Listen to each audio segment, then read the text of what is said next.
ሊዋጥ ግብረ ሰዶም ክፍል 6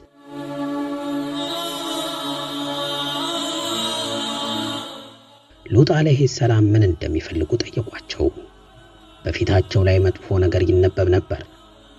ሉጥ አለይሂ ሰላም ተንኮለኞቹን ለመመለስ ቢሞክሩም አልቻሉም። ከዚያም ሕዝቦቼ ሆይ እኚህ ሴቶች ልጆቼ ናቸው። እነርሱ ለእናንተ ይልቅ በጣም የጸዱ ናቸው። አግቧቸው፣ አላህንም ፍሩ፣ በእንግዶቼ ማታሳፍሩኝ። ከእናንተ ውስጥ ቅን ሰው የለምን? ሱረቱል ሁድ ቁጥር 78 በማለት አናገሯቸው። ሉጥ አለይሂ ሰላም ሰዎቹ ሐራምን ትተው ወደ ሐላል እንዲዞሩ መንገድ ቢያሳዩአቸውም አሻፈረኝ በማለት መጥፎ የመስራት ፍላጎታቸውን ለማሳካት መሞከራቸውን ቀጠሉበት። በዚህን ጊዜ ሉጥ አለይሂ ሰላም በራቸውን ዘጉ።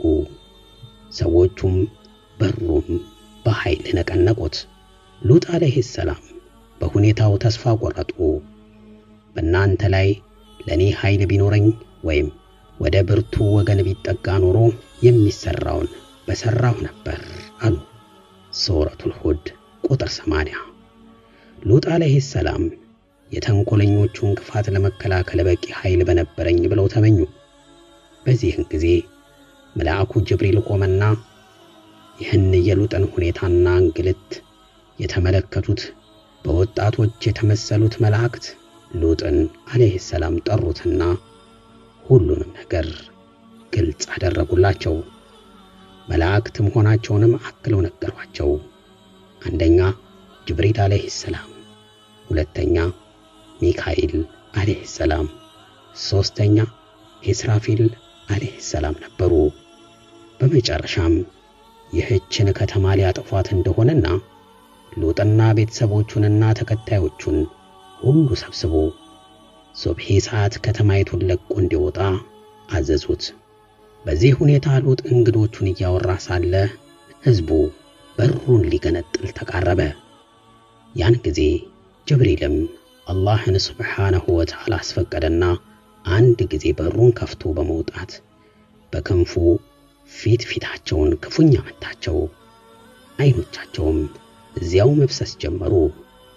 ጠዋት ሲነጋ ሉጥን እንደሚገድሉት እየዛቱ ሁሉም ከበሩ እየተተረማመሱ ሄዱ።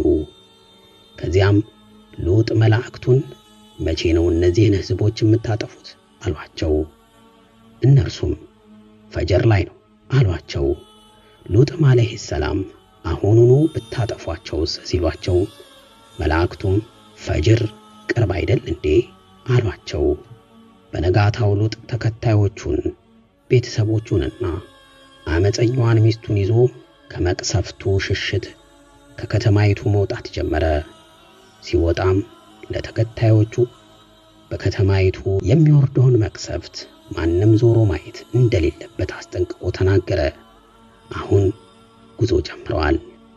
መላእክቱ እዚያው ከተማ ውስጥ ናቸው። ሉጥና ተከታዮቹ ከተማይቱን ልክ ለቀው እንደወጡ ከወደ ከተማይቱ ከፍተኛ ድምጽ ሰሙ። ማንም ወደ ከተማዋ እንዳይዞር ማስጠንቀቂያ ስለተሰጠ ማንም አልዞረም ነበር። የሉጥ አለይሂ ሰላም ሚስት ግን ወደ ኋላ በመዞር ወይኔ ወገኔ በማለት ጮኸች። ትልቅ የድንጋይ ፍንጣሪ መጣና ራሷን ለሁለት ከፈለላትና የመቅሰፍቱ ሰለባ ሆነች። አላህም ይህን ዘግናኝ ክስተት በቁርአን ሲተርክ እንዲህ ይላል። ትእዛዛችንም በመጣ ጊዜ የከተማይቱን ላይዋን ከታች አደረግን፣ ገለባበጥናት። ተከታታይም የሆነ የሸክላ ድንጋይ በእርሷ ላይ አዘነብንባት። እንዴት አድርጎ እንደ ገለባበጣቸው ታውቃላችሁ? መጀመሪያ ጅብሪል ክንፉን በከተማይቱ መሬት ውስጥ ዘቅዝቆ አስገባው። ከዚያም ከተማይቱን ከነ ሕንጻዎቿ ነቃቅሎ ወደ ሰማይ ከፍ ካደረገ በኋላ ገለበጠውና መልሶ ወደ ምድር ተከለው። ሉጥ አለይሂ ሰላም ከነ ተከታዮቹ ብዙ ርቀት ከተጓዘ በኋላ ሱኢር የተባለ አካባቢ በመስፈር ይህ ነው ተብሎ በታሪክ መዛግብት እድሜው ባይሰፍርም እዚያው ሱኢር ላይ ሕይወቱ አልፏል።